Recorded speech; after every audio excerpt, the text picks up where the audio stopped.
이 시간도 오직 성령님 의지합니다.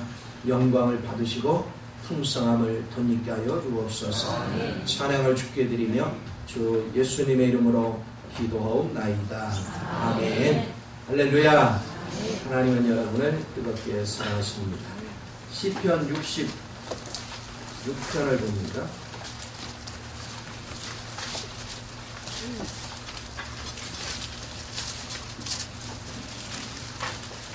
(66편) 16, 17절을 봅시다.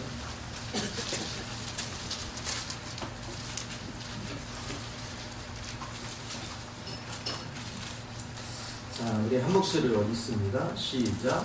하나님을 좋아하는 너희들아 다 와서 들으라. 하나님이 나의 영혼을 위하여 행하신 일을 내가 선포히 하리라. 내가 나의 입으로 그에게 부르짖으며 나의 혀로 높이 찬송하였도다.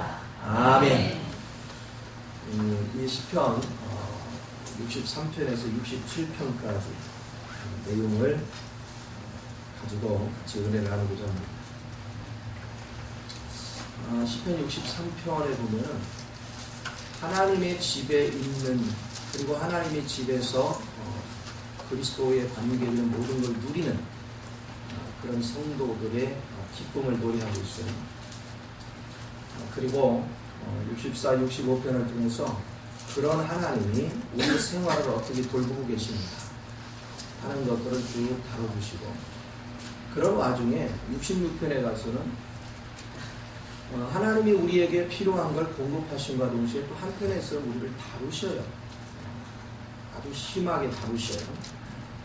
그래서 여러분들을 고난을 통과하게 만들고, 그래서 이런 과정을 거치면서 내 입술에 내 영혼을 위해서 하나님이 하신 일을 선포하는, 그리고 나서 67편에 가서 모든 우주에 있는 사람들이 하나님을 찬송하라고 지금 노래를 하고 있습니다. 자, 여러분들이 만약에 간증을 하라, 내가 만난 하나님을 간증하라, 그럼 무엇을 할 것 같아요? 오늘날 많은 사람들이 하나님을 간증하는 것을 보면 땅에서 뭔가를 이룬 거, 그래서 과거에 어렵게 살았는데 이제는 돈도 벌고 사업도 잘 풀리고 뭐도 잘 되고 막 이런 간증들을 많이 하잖아요. 그럼 그런 간증은 왜 하게 될까요? 그들의 삶의 바람, 그들의 목적, 그들이 기대하고 소망 가운데 있는 것은 땅일 거예요. 그러니까 땅에 속한 것이기 때문에 땅에 속한 것이 이루어진 거 있으면 그 자랑하고 싶어요. 하나님이 그런 복도 이런 복도 이런 복도 줬다고 자랑하고 싶어요.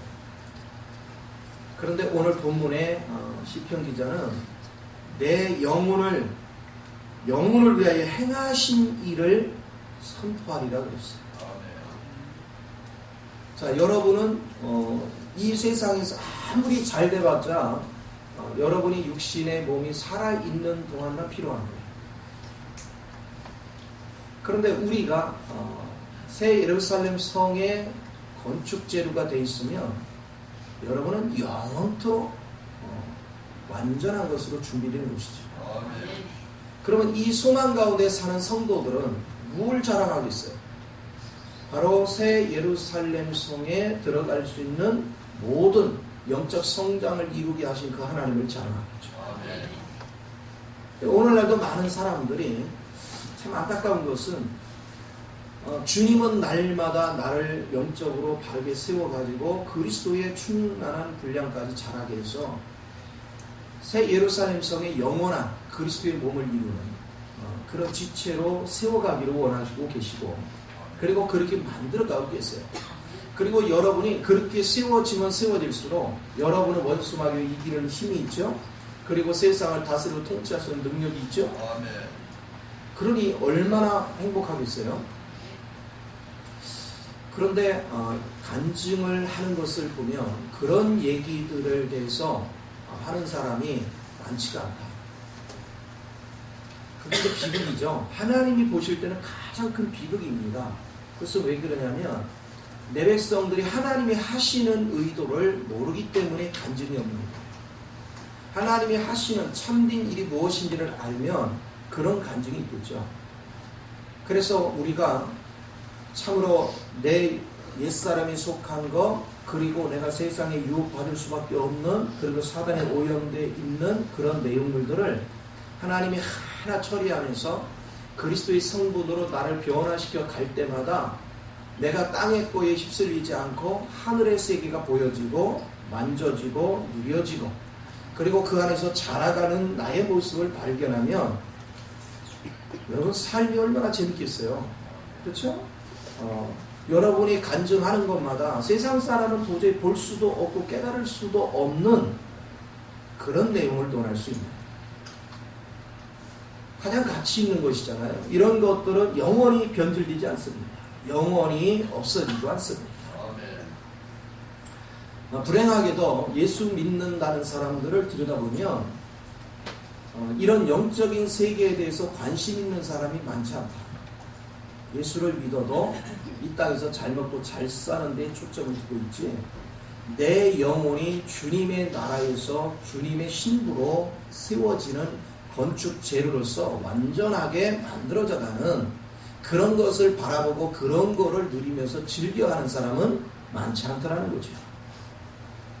근데 그렇게 만들기 위해서 하나님은 때로는 우리로 하여금 굉장한 고통의 길을 걸어가게 만들어요.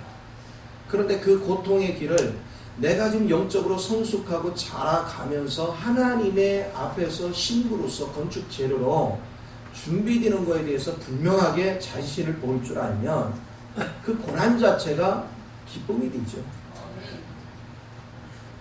그런데 이 세계를 보지 못하니까 너무너무 어려운 환경들을 지나는 거예요.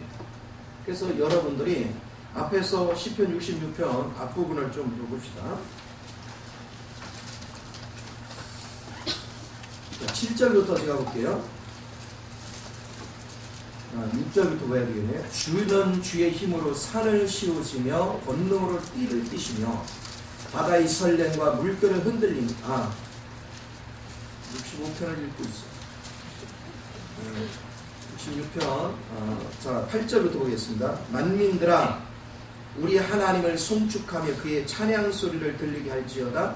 그는 우리 영혼을 살려두시고 우리의 실족함을 허락하지 아니하시는 주시로다. 하나님이여 주께서 우리를 시험하시되 우리를 단련하시기를 은을 단련함 같이 하셨으며. 아멘. 여러분이 영혼이 실족되지 않게 하기 위해서 여러분을 단련시키거든요. 우리는 단련받을까 겁나죠? 즐겨야 되는데. 단련받으면 받을수록 여러분이 불순물이 처리될수록 여러분은 하늘의 세계에 대해서 많은 것을 누릴 수가 있고, 그리고 여러분이 영원한 생명을 준비하는 이 놀라운 것인데요. 우리는 썩어질 땅의 거에 미련이 많기 때문에 단련받는 게 겁나. 그러나 하늘의 소망을 두고 있는 사람은 내가 땅의 거 좀 손실이 있더라도, 땅의 것 때문에 고통을 받더라도 내가 단련받는 걸 즐긴단 말이에요. 기뻐하거든요. 그래서 우리가 신앙관이 분명한 사람은 연단받는 것을 이상히 여기지 않아요. 그걸 즐기는 거예요. 그래서 로마서 5장에서도 얘기하는 게 뭡니까? 3절에서 우리는 환난 중에도 즐거워하나니, 환난은 인내를, 인내는 연단을. 그래서 하나님의 체질로 우리를 변화시키는 이 놀라운 역사를 이루는 걸 자랑스럽게 여겼어요. 그러니까 이런 신앙이 될 수 있다면 여러분 정말 주님과 동행하기가 즐거워요. 행복합니다.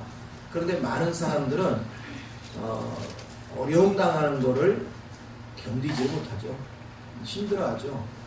그러나 시련을 겪지 않고는 결코 하나님의 세계에 눈이 열리질 않아요.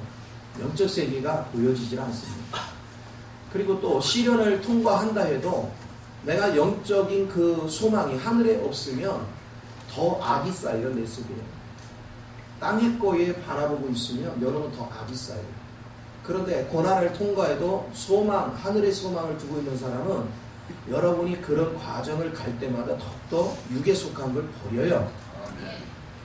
그러니까 하나님의 영이 내 안으로 채워지는 거예요. 이걸 감사하는 거죠. 기뻐하는 겁니다. 교회를 다니는 목적이 뭐냐는 거예요. 그냥 구원받으면 천국 가네, 그런 식으로 영지주의적인 신앙생활 가지면 안 돼요. 물론 구원받으면 그냥 천국 가죠.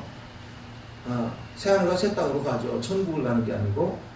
그렇지만 여러분이 정말로 하늘에 대한 소망을 가지고 있다면 여러분들은 내 영혼이 어제보다 오늘, 오늘보다 내일 영적으로 자라고 있는가? 내가 어제 보지 못한 세계, 주님의 세계를 오늘은 더 볼 수 있는가? 내일은 더 넓은 세계를 볼 수 있는 눈이 열렸는가? 이거에 따라서 여러분의 관심이 달라져야죠. 삶의 목표가 달라지고 관심도가 달라지는 거. 이게 내적으로 성장해 가는 것들이죠. 그런데 여전히 땅의 것만 바라보는 사람은 입술에 얼마나 원망 불평으로 가득 차 있어요. 내가 잘하는 것에 목적을 두는 사람들은 남 탓을 절대 하지 않아요. 전부 다 남 탓이 보이는 것은 전부 다 내 속에 사단이 오염시키는 불순물이 가득 차다는 증거거든요. 내 속에 그리스도의 영이 채워지면 채워질수록 우리는 긍휼의 영으로 가득 차서 모든 사람을 긍휼히 여기고 그들을 위해서 섬기고 그들을 위해서 세워주고 그들을 위해서 기도할 줄은 알지만 판단과 정죄는 없어요. 근데 내 안에 누군가를 해서 자꾸 판단하고 정죄한다는 얘기는 내 속에 사단의 오염물질이 많다는 거죠. 그러니까 사단의 오염물질이 많기 때문에 우리는 미혹에 끌려다니는 거예요. 사단의 영에 자꾸 끌려다녀요. 그러니까 패배자 인생을 사는 거예요. 그래서 여러분이 패배자 인생을 살면 여러분의 말이나 행동을 통해서 여러분의 가정에서 뭐가 흘러가고 있어요? 사단의 흐름이 흘러나갈 거 아니에요. 교회에 와서도 사단의 흐름이 흘러갈 거 아니에요. 그럼 가정에 뭐가 뿌려집니까? 가족들한테 자꾸 내가 사단의 내용물을 자꾸 뿌리잖아요. 그러니 우리는 말이나 행동이나 모든 것을 통해서 사단의 오염물질을 집안에다 자꾸 뿌리니 그 집안이 뭐가 있어요? 그러니까 집안에 혼돈이 다가오는 거예요. 질병이 다가오고 다툼이 다가오고 불안이 다가오고 날마다 낙심과 좌절로 그렇게 다가오는 그런 가정들을 세워가는 거예요. 그러니까 결국은 자기 자신들을 날마다 봐야 돼요. 내 입술에서 무엇이 나가고 있는가? 나의 행동에서 무엇이 나가고 있는가? 나의 행동에서 무엇을 흘러내고 있는가? 나는 그리스도에 속한 걸 흘러내고 있는가? 사단에 속한 걸 흘러내고 있는가? 여러분이 표현돼 나오는 것들이 무엇인가? 그거를 좀 여실하게 관찰할 수 있는. 그런데 이 다윗은 하나님께서 연단을 시키는데 어떻게 시키냐면 11절에 보니까 이래요. 우리를 끌어 그물에 걸리게 하시며 어려운 점을 우리 허리에 메워 두셨으며 우리를 그물 속에 가두기도 하고요. 우리 허리에 어려운 문제를 주기도 하고요. 그래서 왜 이런 문제를 주느냐? 내 힘으로는 불가하거든요. 그물 속에 갇혀있으면 빠져나올 길이 없어요. 그러니까 나를 포기하는 거야. 그리고 주님을 불러요. 나를 포기하고 주님을 부르니까 주의 영이 내 안에 임하시면 그분의 영에 의해서 이걸 돌파하는 거죠. 그러면 그 영은, 내게 임한 영은 내 것이 되는 거예요. 내 능력이 되고 내 권세가 되고. 그래서 여러분은 다음부터 어떤 시련이 와도 이길 수 있는 그런 능력을 소유하게 되는 거죠. 자, 그러면서 보세요. 12절에 사람들이 우리 머리를 타고 가게 하셨나이다. 사람들이 나를 짓밟아요. 자존심 상하도록 막 짓밟습니다. 근데 이걸 즐겼어요. 오늘날은 조금만 자존심 상해도 흥분하잖아요. 우리는. 그렇죠? 그런데 다윗은 그걸 즐겼어요. 자기 자존심 상하도록 누가 짓밟는데 그걸 즐겼어요. 왜냐? 그러면 그럴수록 하나님의 영이 내 안에 더 임했기 때문에. 그는 이 땅에서 수모를 당하는 거에 초점을 둔 것이 아니에요. 어떻게 하면 내 영혼을 빨리 자라게 할 것인가. 나를 좀 더 성숙시킬 것인가. 그래서 이제는 땅에 속한 거에 끌려다니는 인생이 아니고 좀 더 이제는 하늘의 비전을 보며 살 것인가. 그런 관점으로 날마다 바라봤어요. 여러분 세상에서도요 살아가는 사람들이 보면 어떻게 하면 새끼 밥 먹고 사는가 이거 연구하는 사람 있잖아요. 어떻게 하면 좋은 집에서 사나, 어떻게 하면 나도 좋은 직장 다니고 월급을 조금 더 받을까. 그런데 어떤 사람 뭐냐면 어떻게 하면 이 나라가 굳건히 쓰게 만들까. 어떻게 하면 이 교회들이 교회다워지게 할까? 어떻게 하면 우리나라의 젊은이들에게 꿈과 비전을 줄 수 있는 이런 인생을 살까? 어떻게 하면 지금 빈부격차가 심한 이 나라를 정말 바르게 평균케 하는 이 역할을 감당할까? 어떻게 하면 세계 경쟁력이 뛰어난데 과학의 한국을 만들기 위해서 일익을 한번 감당해 볼까? 벌써 비전 자체가 다르잖아요. 인생을 바라보고 사는 비전 자체가 다르잖아요. 땅에서도 그럴진데 하늘에 속한 걸 얻는 것도 거기에 대한 비전이 엄청난 차이가 있어요. 그래서 사람들을 대화를 해보면 육신에 먹을 거, 입을 거, 마실 것만 바라보고 맨날 그거 가지고 징징징징 내며 사는 사람이 있고, 국가 전체를 아우러서 생각하는 사람이 있고, 이 나라의 청소년을 생각하면서 이 청소년의 미래인데 이 청소년들을 위해서 내가 무슨 역할을 할 것인가. 노인 문제가 심각하다니까 이 노인 문제를 위해서 내가 어떤 역할을 함으로 해서 국가에 도움이 되게 할까.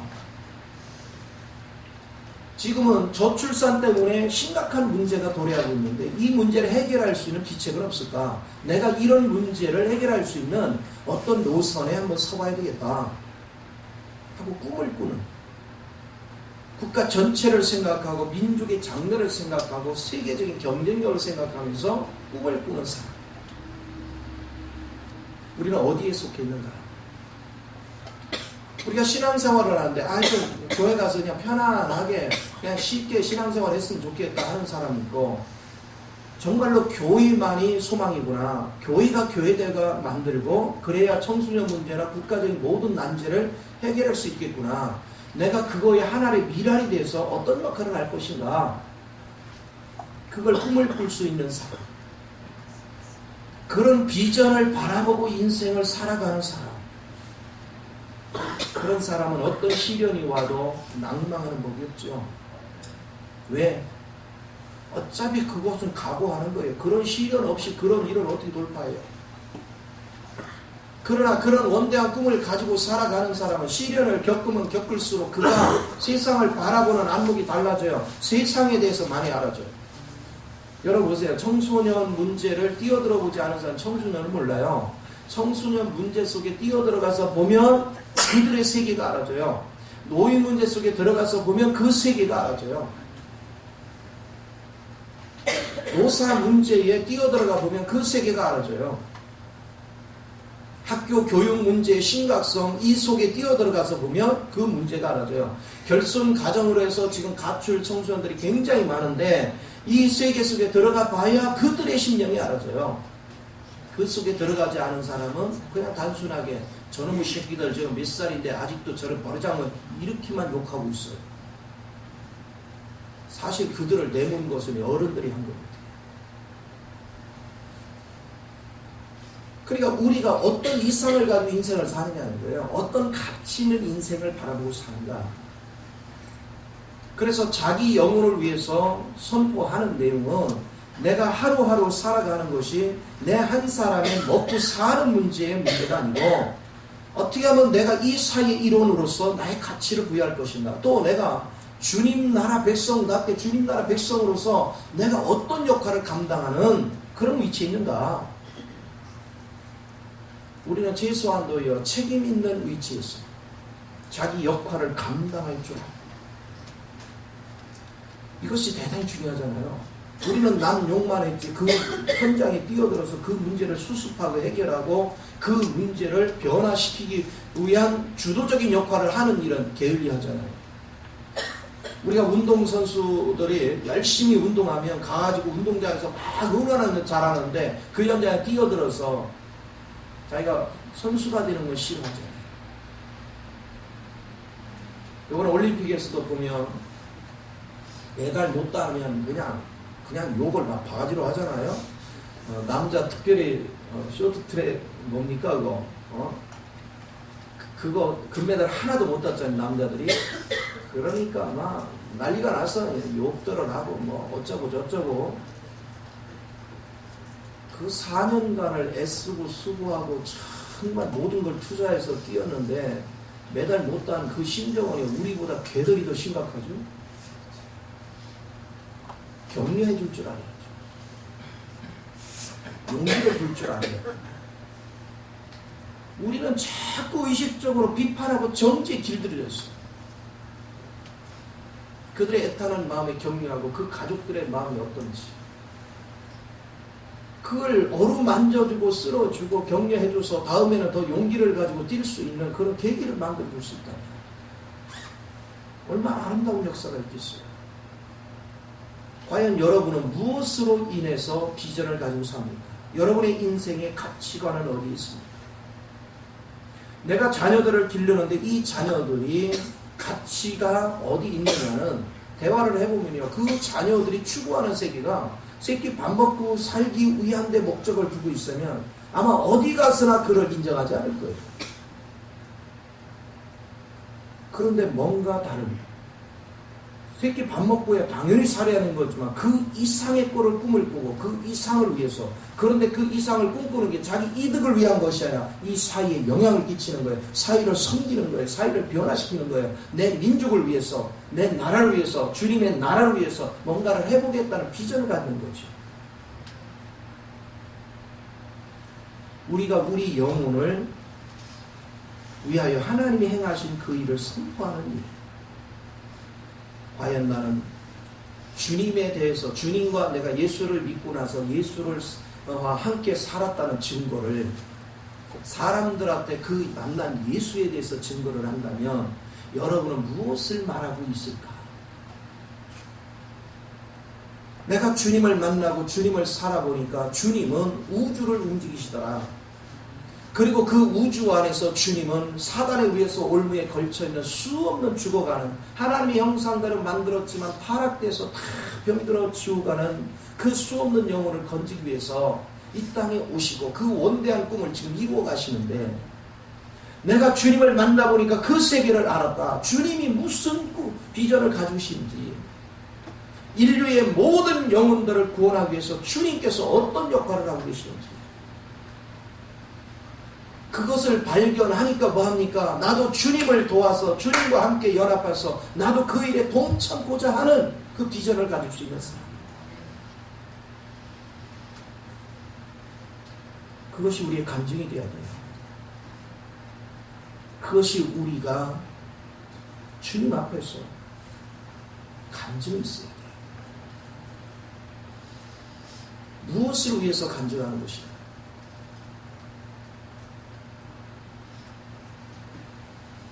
제가 동서남북 뛰어다니면서 움직이는 것이 내가 돈 벌기 위해서 뛰어다니면 그같이 부끄러운 게 없어요. 그렇잖아요. 예수 팔아서 돈 벌어 먹으려고 다니는 그같이 부끄러운 게 있어요.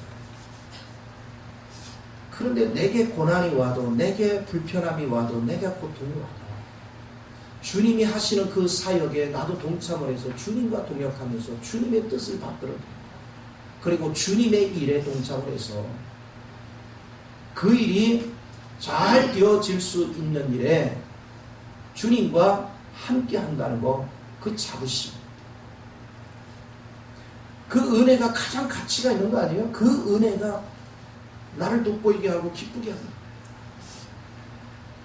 그걸로 인해서 때로는 불편을 겪고 때로는 메마름을 겪고 때로는 골통을 겪지만 그 자체가 너무 즐겁고 행복하고. 왜냐? 주님의 사역에 동참한 것이. 아니 나같이 형편없는 부패된 인간이 주님이 나를 건지셔서 이만큼 자라게 하셔서 주님과 동역할 수 있는 사역을 할 수 있다? 이거 생각만 해도 막 황홀한 일 아닙니까? 생각만 해도 엄청나게 기쁜 일이잖아요. 이런 것들이 뭡니까? 예수 믿었자는 증거잖아요. 내가 예수 안에서 살고 있다는 증거잖아요. 예수 안에서 자라고 있다는 증거잖아요. 그런데 주님 안에서 구원을 받아놨는데도 주님 나라를 위해서 주님과 동역하고 주님과 뜻을 같이 하는 것에 대해서 그런 간증이 없다면, 그분과 같이 활동한 것에 대한 간증이 없다면, 그러면 그것을 무슨 믿음이라고 해야 될까요? 우리가 성경에 기록된 사복음서나 서신서들은 주님과 함께 했던 사람들이 주님을 보고 느끼고 체험하면서 그분이 하시는 일에 대한 증거를 한 거잖아요. 우리도 마찬가지가 되어지잖아요. 그들이 증거한 내용을 보니까 자기 얘기가 있습니까? 전부 다 주님이 일하심을 얘기하고 있잖아요. 주님의 움직이심, 주님의 원대한 비전, 주님의 원대한 꿈들이, 그리고 그거에 동참하는 자신들을 얘기하고 있잖아요. 오늘도 우리는 그런 증거가 있어야 돼요. 그런 살아있는 생명의 증거가 있어야 돼요. 이것이 신앙생활을 하는 데 있어서 가치라는 것입니다. 그래서 사람들의 말을 들어오면 저 사람이 영적인 눈이 열렸나 닫혔냐가 보인다는 거죠. 왜 그럴까요? 주님의 하시는 일에 대한 비전이 열린 사람은 그 비전의 세계를 계속 꿈꿀 거예요. 그리고 그 비전의 얘기를 할 거예요. 그리고 그 비전에 동참했던 얘기를 할 거예요. 그리고 동참했을 때 하나님께서 어떻게 나를 도왔다, 하나님께서 어떻게 역사하시더라, 수없는 간증이 쏟아지겠죠. 그래서 자나깨나 우리는 주님 나라를 생각하고 주님이 일하심을 선포하고, 그리고 그 주님의 일하심이 인간이 할 수 없는 도저히 불가한 일들을 주님이 함께 하니까 기적 같은 역사를 이루셔요. 그 주님을 발견하고 그 주님에 대해서 증거할 수 있는 그 은혜가 주어진다. 얼마나 감사한 일이에요. 그래서 우리는 자나깨나 그리스도 안에서 이 비전을 꿈꿔야 됩니다. 우리 주님께서는 아브라함도 그랬고, 이삭도 그랬고, 야곱도 그랬고, 요셉도 그랬고요. 그들은 완전한 사람들이 아니었어요. 그들은 부족한 사람들이었어요. 실수투성이었어요. 그럼에도 하나님의 우리의 약함을 뭐라고 하지 않았어요. 주님께서 책망하는 건 우리 약함으로 쓰러지고 넘어, 그거 뭐라고 하지 않았어요. 주님의 관심은 주님이 목적한 세계를 알려고를 하지 않아. 그리고 주님이 목적한 세계를 가르쳐주고 그 일을 동역하려고 하는데 그거에 관심이 없어. 그리고 주님을 욕된 자리에 우리가 살아가요.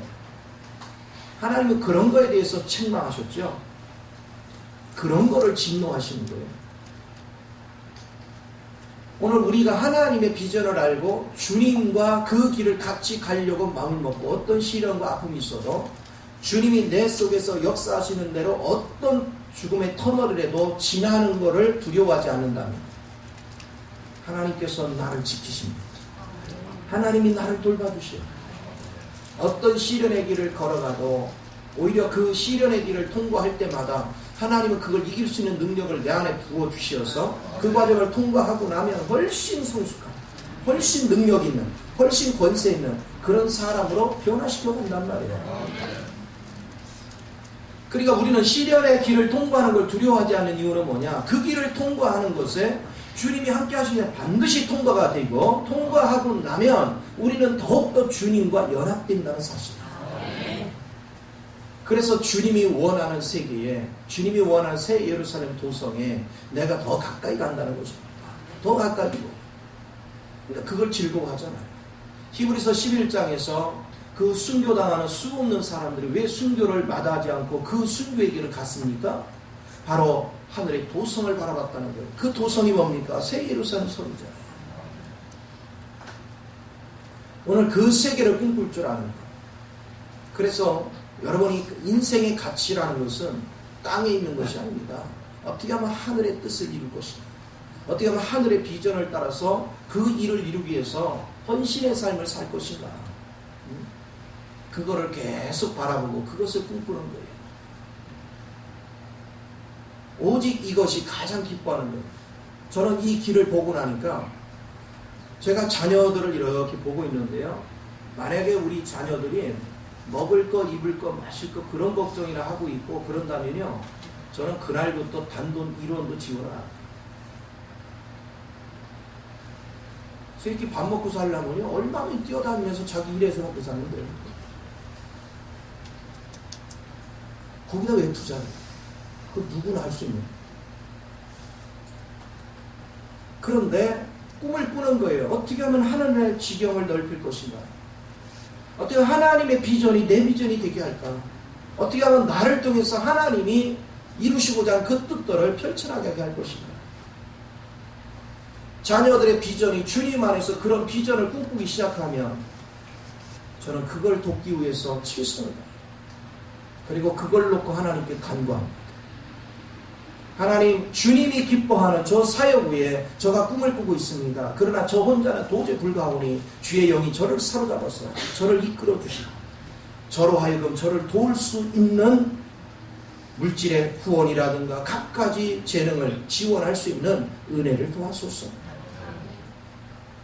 날마다 기도의 패턴 자체가 달라지고 삶의 확신을 가지고 그렇게 밀어주고 그렇게 세워줍니다. 그래서 우리가 똑같이 살아가는 것 같지만 자기 머릿속에 그리고 있는 세상이 다 달라요. 그래서 어떤 사람의 그리는 세상은 쓰레기통과 같은 생각을 갖습니다. 하나님 볼 때 다 썩어질 거니까 쓰레기통.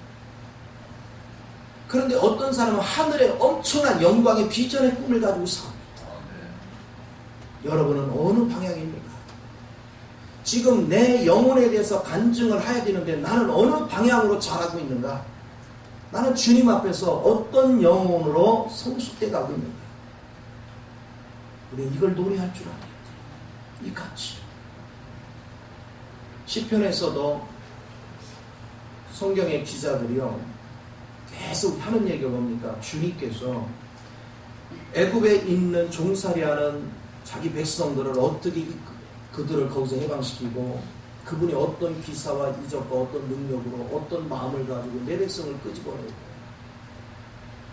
홍해를 가르고 광야를 지나면서도 그분이 불기둥과 구름기둥으로 만나와 반석에서 물을 내주는 갖가지 기사와 이적, 그 능력만 있는 것이 아니라 우리를 향하는 그분의 애타는 마음이 무엇인가? 그분은 왜 이런 과정을 통과시키는가? 그것은 하늘의 도성의 건축 재료가 되게 하고자 하는 하나님의 큰 비전이잖아요. 그러니까 그런 비전을 본 사람들은 그 비전에 맞도록 인생을 바라보고 가는 것이고, 그 비전을 못 보던 사람들은 여전히 애굽을 그리워하며 살잖아요. 먹을 거, 입을 거, 마실 것만 고민하며 살잖아요. 그래서 우리 자신들의 인생을 들여다볼 줄 알아야 돼요. 여러분, 시편의 노래들이 무엇을 의미하는지를 잘 분별해야 돼요. 이것은 너무나도 귀한 것입니다. 주님께서 이삭을 아브라함한테 그래요. 이삭을 낳았는데 이삭을 번제단에 하나님이 지시하는 땅, 바로 모리아산의 번제단, 지금의 솔로몬이 지었던 예루살렘 성전, 그 자리거든요. 그것은 뭘 얘기합니까? 내 안에 그리스도가 심어져서 그리스도가 자라서 이제 주님 앞에 헌신될 때는 이 재료가 하나님의 성전 건축용으로 드려진다. 그것이 하나님의 목적이잖아요. 오늘 주님께서는 여러분을 하나님의 집의 건축 재료로 쓰일 수 있도록 지금 여러분을 다듬는 거잖아요. 불순물을 제거하고 여러분 속에 불순물을 제거하고 여러분의 그리스도의 내용물을 자꾸 집어넣어서 주님의 목적을 저절로 알게 하고 그분의 뜻을 저절로 받들게 하고 그분 앞에 헌신되게 해서 그리스도의 온전한 신부로 세워지는 일에 우리가 동참할 수밖에 없도록 우리를 이끌어가잖아요. 삶의 비전이 바로 이런 것들을 꿈꿀 수 있는 것, 이런 세계를 바라볼 수 있는 것. 그래서 여러분들은 왜 하나님께서 우리에게 임재가 없는가? 간단해요. 하나님이 목적한 세계에 대해서 여러분은 같이 동행하고 있는가? 그걸 날마다 바라보고 내가 그런 체질이 되도록 그렇게 인격이 되도록 훈련받는 일을 게을리하지 않고 기쁘게 그 길을 걸어가고 있는가? 그러면 하나님 임재가 계속되죠. 임재가 계속되면서 그분이 나의 필요한 걸 계속 공급해 주시죠. 하나님의 뜻에 합당한 그릇 준비가 돼가고 있습니다. 그런데 우리는 주님이 나를 끌어가는 세계는 전혀 관심 없고 세상에 썩어질 거, 먹을 거, 입을 거, 마실 거 이것만 쳐다보고 있으니까 주님 앞에 별로 쓸모가 없잖아요. 그렇다고 한번 자녀를 버릴 수는 없어요. 그래서 하나님은 이 땅에서 여러분이 그 길을 안 가기 때문에 패배자들이 가는 길을 거쳐서 가는 거예요. 오늘 삶의 비밀이 어디인가? 삶의 가치가 어디인가? 그런데 제가 쭉 목회를 하면서 관찰을 해보니까 정말 사람이요, 믿음을 갖는다는 게 이게 엄청나게 위대한 거예요. 믿습니다 하지만 안 믿어요. 믿음이 뭔지조차도 몰라요. 수없이 믿음을 얘기하지만 뭔지조차도 몰라요. 왜 모를까요? 귀가 막혔어요. 눈이 닫혔어요. 영적 세계를 보는 눈이 없어요. 뒤로 깨달을 수 있는 능력이 없어요. 그러면 깨닫지 못하고 보지 못하면 깨닫고 볼 수 있도록 우리가 해야 되잖아요. 그러려면 뭐 해야 됩니까? 그렇게 하는 방법은 주님의 말씀 앞에 계속 내가 마음을 쓰는 거예요. 내 마음을 주님께 자꾸 집중하는 거예요. 그래서 설교 말씀도 듣고 성경도 자꾸 읽고 기도 생활을 하고 마음을 주께로 계속 합니다. 하나님은 공평하십니다. 저나 여러분이나 똑같이 하나님 사랑하십니다. 누구는 더 사랑하고 누구는 더 미워하고 그런 것이 아니에요. 우리 하나님은 모두에게 눈을 열어주기를 원하고 주님을 만질 수 있는 특권을 주기를 원하시고 들을 수 있는 귀를 열어주시기 원해요.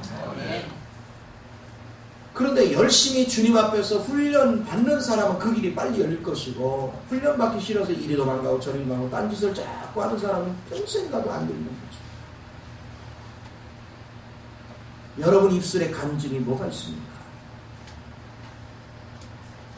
저는 63편에서 67편까지를 쭉 읽어오면서 많은 얘기들이 있잖아요. 근데 오늘 본문에 필이 꽂혔어요. 16절. 그가 감증하는 소리, 그가 선포하는 소리, 내 영혼을 위해서 하신 하나님의 일이 무엇인가에 대해 선포할 수 있다는 거 엄청난 일입니다. 에베소 1장에는 그렇게 얘기합니다. 그분의 부르심의 소망과 그 기업의 풍성, 그 부르심의 소망이 뭐라겠어요? 여러분들이 그리스도로 충만해졌을 때 여러분 모습, 지금 만물보다 부패하고 하나도 쓸모가 없는 그런 모습에서 주님이 우리를 만들어서요 완벽한 그리스도의 모습으로 충만하게 하는 거야. 그랬을 때 내 인격, 그랬을 때 나의 모습, 그게 부르심의 소망이에요. 그 세계를 보기를 원한다는 거예요. 그리고 그랬을 때 그 안에 있는 그리스도 안에 있는 그 엄청난 풍성한 거, 그거 내 거거든요. 그 세계를 미리 알기를 원합니다. 그런데 그런 길을 만들어 가는데 우리 힘으로 가는 게 아니라는 거예요. 그분의 힘과 능력으로 간다는 겁니다. 그럼 우리는 뭐 하느냐? 그 사실을 믿고 쫓아만 가면 된다는 거예요. 그 성경이 말씀하는 거거든요. 그런데 우리는 그런 세계에 대해서 알려고를 하지 않는다는 거죠. 하나님의 지혜와 계시의 영으로 우리가 그런 세계를 보기를 원한다는 거예요. 여러분이 그 세계가 보여지고 만져지면 썩어질 거를요 단호하게 버리죠. 우리가 가지고 있는 게 귀하다 여기니까 안 버리죠. 참된 것을 발견하면 귀하게 여기는 것들이 다 배설물과 같다는 걸 알고 단호하게 버립니다. 저는 목적이 딱 하나예요. 바로 그런 성도들을 어떻게 세울 것이다. 하나님 앞에 날마다 기도가 그거예요. 하나님이 원하는 교회. 인간적으로 봐서는요 도저히 불가해 보여요.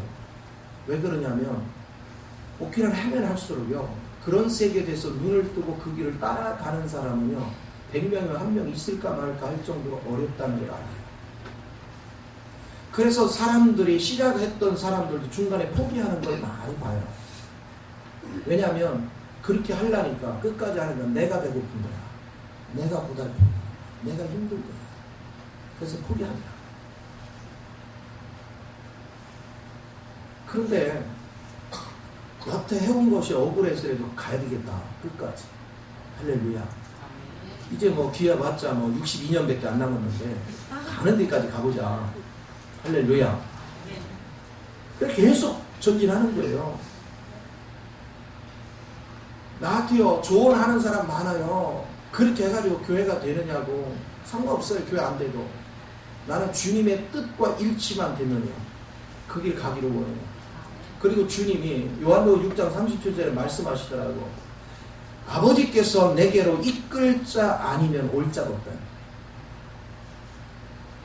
하나님 아버지가 이 진리에 눈을 뜨는 사람은 반드시 이끌어 준다는 거예요. 그래서 사실 하나님 앞에 기도할 때는 내가 마음을 토하는 것이 그겁니다. 사람들이 어쩌면 그렇게 하나님을 모를까? 하긴 뭐 모르니까 알라고들 안 하지, 그렇죠? 조금이라도 알면 알라고 하지. 더 모르니까 알라고 하는 거야. 이사야가 주여 나를 보내소 해서 보내잖아요. 그런데 이사야한테 보내면서 하시는 말씀이 뭡니까? 야, 그들은 보아도 알지 못하고 들어도 깨닫지 못할 거다. 그러잖아요. 언제까지요? 내가 부루터기만 남을 때까지 다루겠다 이거죠. 그 전까지 모른다. 아무리 들어도. 그 하나님 다루는 거예요. 그 다룸의 최종 목적지가 바벨론으로 포로 잡혀가는 거예요. 그리고 70년 동안 거기서 포로 생활을 해요. 그런데 그 포로 생활 속에서 가짜들은 다 그 우상들하고 다 결탁이 되는 거예요. 그런데 진짜는 거기서 더 주님에게로 가까이 가요. 거기는요 목숨을 걸어야 돼요. 주님을 찾으려고. 기도하려면 목숨을 걸어야 돼요. 그런데 뭐 하느냐? 죽는 한이 있어도 주님을 향해서 걸어가요. 그 대표적인 것이 다니엘과 사드락과 메사드고가 아벳느고잖아요. 그럼 그들만 있나요? 그들을 따라서 추종했던 수많은 백성들이 있어요. 나중에 다시 성전을 지라고 돌이킬 때 약 42,000명이 돌아오잖아요. 근데 그 엄청난 사람이 내려갔지만 터전을 잡은 곳을 포기하고 돌아온 자는 약 42,000명. 그들이 그루터기예요. 복음의 본질을 보는 사람, 주님이 이 땅에 오신 목적을 보는 사람, 그걸 보지 못하면 다 종교생활이거든요. 우리가 종교생활이 아니라 정말로 살아있다는 증거는 그분의 세계를 아는 것이고 그분 안에서 그분의 일을 준비할 수 있도록 우리가 잘하는 거예요. 그리고 그분의 온전한 재료가 되도록 우리가 성장해 가는 것입니다. 이 간증이 여러분이 입술에 넘쳐야 돼요. 이 은혜가 넘쳐야 돼요. 저는 어디 가서나 당당하게 말할 수 있는 것은 뭐냐면 남의 거를 얘기 안 합니다. 그리고 하나님이 원하는 길이 뭔가 그것을 제시해 줍니다. 그러니까 따라오는 사람은 따라오는 것이고 그렇지 않은 사람은 그렇지 않아요. 어저께 주일날 과거에 우리 교회 다녔던 분에 언제 다녔는데 그걸 안다고 그래서 그동안에 쌓아뒀던 교적 카드를 했어요. 이만큼이에요. 이만큼. 1000명도 넘게 다녀갔더라고요. 할렐루야. 근데 그분들이 와가지고 대부분이 그랬습니다. 이야, 말씀이 너무 좋대요. 대부분이 다 그 소리 있거든요. 그런데 다 갔어요. 왜요? 너무 좋은데 자기는 거기 가기가 겁난다. 왜냐하면 먹고 살아야 되니까. 다 땅에 잡혀 살아요. 우리 어느 길에 서 있는가 보란 말이에요. 주님 앞에 내가 섰을 때 주님은 그걸 점검하는 거거든요. 네가 나를 따라왔다 하는데 네가 과연 나를 따라올 흔적을 보자. 얼만큼 잘하는가. 얼만큼 그리고 성공을 채워주는가. 네가 말로는 나를 따라온다 했지만 네 속의 내용으로 보니까 세상에 썩어질 걸로 가득 차 있네. 뭐를 따라왔다는 거냐? 하나님은 말을 믿지 않고 너의 실제를 보겠다는 거예요. 너의 능력을 보겠다는 거예요. 오늘 주님 앞에 우리의 진정한 간증이 무엇인가? 이 간증의 길을 우리는 걸어갈 줄 알아야 돼요. 그래서 여러분 스스로가 어떤 간증을 가지고 있는가? 여러분 자녀가요, 물질적으로나 환경적으로 아무리 힘들어도 내 자녀가 정말로 하나님 앞에 갇히는 인생이 되기를 갈망하는 부모라면 그 사람은 정말로 하나님 편에 서 있는 사람이에요. 그러나 그런 세계는 관심 없이 내 자녀가 잘 먹고 잘 살았으면 좋겠어요. 내 자녀가 많은 돈도 벌고 뭐가 출세를 하고 그랬으면 좋겠어. 그럼 주님과 아무 상관없는 거예요. 정말로 진리의 문을 떼 우리 모두가 되기를 부탁을 드립니다. 그렇기 때문에 이제 67장에 가서요, 이런 간증을 해놓고 당부를 하는 거예요. 하나님은 우리에게 은혜 베푸사 복을 주시고 그의 얼굴빛을 우리에게 비추사. 항상 주님이 우리를 바라보고 있는 거예요. 여러분이 주님을 추구하면 추구할수록 그분은 나를 주목하고 있는 거예요. 그래서 나의 필요한 걸 그때그때마다 다 채워주시는 거예요. 주의 도를 땅에 주의 구원을 모든 나라에게 알리소서. 아멘. 보세요. 이제 주님의 도가 무엇이고 주의 구원이 무엇인지를 모든 나라가 알기를 원했어요. 하나님이여 민족들이 주를 찬송하게 하시며 모든 민족들이 주를 찬송하게 하소서. 그래서 이 주님이 일하심을 발견한 사람만이 진심으로 찬송하는 거야. 온 천지가 주님을 찬송한다는 건 무슨 의미입니까? 하늘의 것이나 땅의 것이나 땅 아래 것을 주님 앞에 굴복시키고자 하는 하나님의 뜻이 성취될 때 온 나라가 온 민족이 그분을 찬양할 거 아니에요? 그러나 그 일을 감당하려면 우리 한 사람 한 사람이 깨어나는 사람들이 그분과 동역을 해야 되잖아요. 육체가 없이는 그분의 일을 펼칠 수가 없잖아요. 어떻게 하면 하늘나라 지경을 넓힐 것인가? 어떻게 하면 한 영혼에도 진리를 눈을 뜨게 할 것인가? 어떻게 하면 그들을 생명의 길로 세울 것인가? 온전한 관심이 거기 있는 거죠. 이것을 우리는 주목할 줄 알아요. 저는 목회를 하면서도 사람들을 계속 주목해 보거든요. 투자할 가치가 있나? 투자 가치가 없는데도 헛된 돈 낭비할 필요가 없어요. 투자 가치가 있는 것은 투자. 참된 길을 주목할 줄 알아요. 종교 생활하는 사람은 부지기수로 많아요. 그러나 정말 생명길을 가면서 하늘에 있는 것이나 땅에 있는 것, 땅 아래 것들이 전부 다 주님의 지배 아래 갈 수 있도록 나를 통로 삼는 그 역할, 바로 하나님의 통로가 되기 위해서 독생자가 이 땅에 오셔서 십자가에 죽기까지 그 고난의 길을 걸은 것 같이 나도 그 길을 자청해서 걸어갈 수 있는 사람. 그러나 내 힘으로는 불가하니 성령의 힘을 덧입어서 그 길을 걸어가는 사람.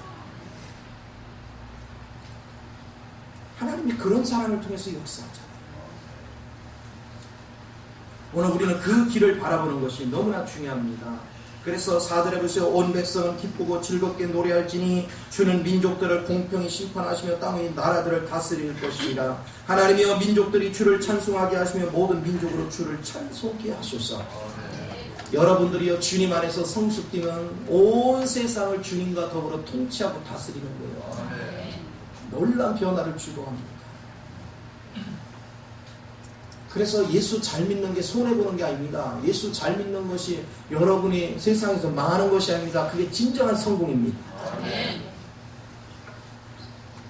그래서 바울도 그 고백을 하잖아요. 내가 너희들 보기에는 무명한 자 같고 너희들 보기에는 가난한 자 같고 너희들 보기에는 지식도 없는 자 같지만 내가 하늘나라에서 가장 큰 자다. 유명한 자다. 내가 진짜 부유한 자다. 내가 진짜 알 거를 아는 자다. 멋있는 고백들을 하는 거예요. 그래서 영적으로 우리가 어떻게 성숙한 단계로 나갈 것인가, 어떤 세계를 바라보며 나갈 것인가, 이것이 눈을 떠야 여러분은 지금 종말을 준비하는 자세가 되는 거예요. 이 세계가 눈을 안 뜨면요, 종말 해봤자 뭐합니까? 종말에 오면서 자, 내가 이 정도 신앙생활하니까 괜찮게 첫날에요. 환경이 휘몰아치면요, 나를 못 지킨다니까. 자신을 못 지켜요. 내가 영적으로 자라서 준비된 사람만 그 자리를 지켜요. 엄청난 세력들이 계속 밀려오고 있습니다. 흑암의 세력들이 계속 밀려오고 있습니다. 한국을 공략하려고 해교 세력들이 지금 집중적으로 투자하고 있습니다. 공략하고 있습니다. 우리가 얘기하는 이단들의 그것을 깬다는 거예요. 지금같이 신앙생활에서는요, 추풍낙엽입니다. 우리 신앙을 견고하게 해야 돼요. 여러분, 하여튼 튼튼하게 세워서 하나님의 큰 역사를 이루는 일에 최선을 다해야 됩니다. 자신을 준비해 놓지 않으면 나중에 피눈물을 흘립니다. 자, 그러면서 이렇게 얘기합니다. 6절에 보시오. 땅이 그의 소산을 내어 주었으니 하나님 곧 우리 하나님이 우리에게 복을 주시리다. 하나님이 우리에게 복을 주시리니 땅의 모든 끝이 하나님을 경외하리로다. 여러분이요, 주님 앞에 연합이 되어지면 다스리고 통치하는 권능이 있죠. 또 하나님이 우리가 임하는 곳에, 우리가 손을 쓰는 곳에는 계속해서 복을 부어요. 그래서 땅의 소산물도 풍성해지게 하는 거야. 그러니까 하늘의 세계가 열리면 땅의 거는 저절로 되는 거예요. 또 주님이 무슨 권한을 줬습니까? 네가 땅에서 매면 하늘에서 내릴 것이고 땅에서 풀면 하늘에 푼다는 거예요. 그렇죠? 근데 그 말씀을 언제 했어요? 주님의 이름을 고백한 자들에게 천국 열쇠를 준다고 했고, 그리고 그런 사람들, 마음이 중심이 주님으로 무장되어 있는 사람은 곧 그의 말이 하나님의 말씀이야. 왜? 주님과 연합되어 있으니까. 그들이 땅에서 육신을 겉으로 입었지만 속에는 그리스도 영으로 채워졌어요. 그들이 땅에서 묶으면 하늘이 움직인다는 거예요. 내 말하는 대로 하늘이 움직인대요. 그러니 내가 말하는 대로 하늘이 움직이면 안 되는 일이 어디 있어요?